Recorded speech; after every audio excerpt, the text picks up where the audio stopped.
咱们在学给花浇水的时候，你一定要屏蔽一个误区啊，浇水它不是一概而论，咱们一定要分2个阶段。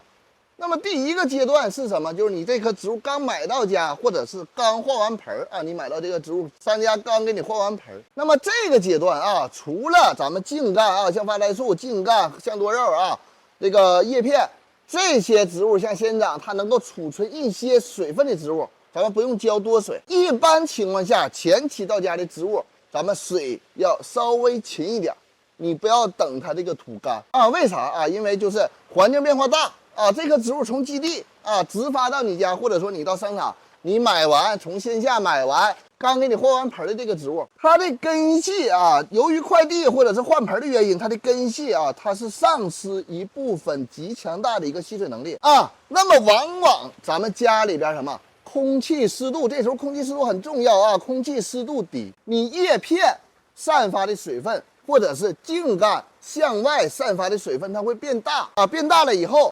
它根系吸水能力不足啊，这个植物叶片蒸腾，它属于被动吸水啊。这时候根系吸收不足的时候，水分它达不到顶端的时候，那么这时候会出现黄叶掉叶的种种的一些现象啊。如果你家里边的空气湿度，比如说我家里我去开加湿器啊，是吧？我连雨天啊，这个空气湿度非常高，是吧？空气当中的湿度和叶片和茎干里边水分的湿度。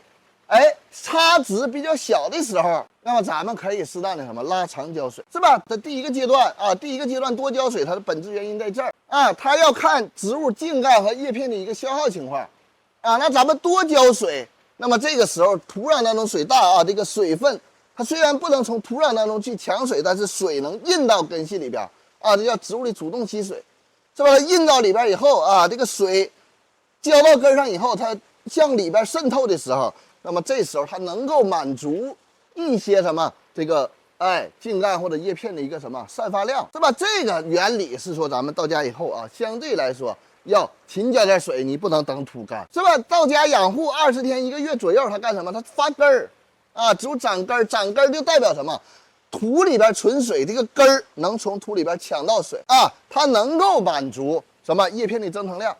换句话说，就是根儿的发生情况，根儿的有效性和什么和叶片它俩对称了啊，它俩达到平衡了。那么这个时候，你可以遵循干湿循环啊，咱们可以通过观察盆面土去浇水啊，比如说你盆面干了啊，干个这个衣服甩干的这个湿度是吧？去浇水啊，盆面干了，干个半个手指节的湿度去浇水啊，干长根湿长叶也可以应用上，是吧？干是更多的啊。让植物达到危机感，让植物更多的去发根寻找水源，但不能干透。你干透以后的植物根儿，我想找水，我上哪找？它没有湿度感应，它找不着。这个就是根据家里的湿度环境、干燥环境、光线环境，还有通风环境，要保证水的一个什么充足性啊。很多线下的花友到我这儿来买花，说：“哎，我跟你家买的花，这花好活，为什么？就是因为在我这根儿已经长出来了，根儿有效性非常高啊。到家以后，它耐旱性比较强，就是这么个原理。”啊，前后不要一概而论，它在你家长出来根儿，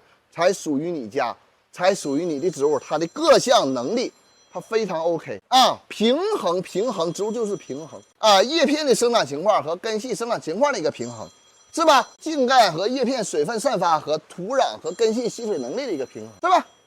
别忘了点赞关注啊。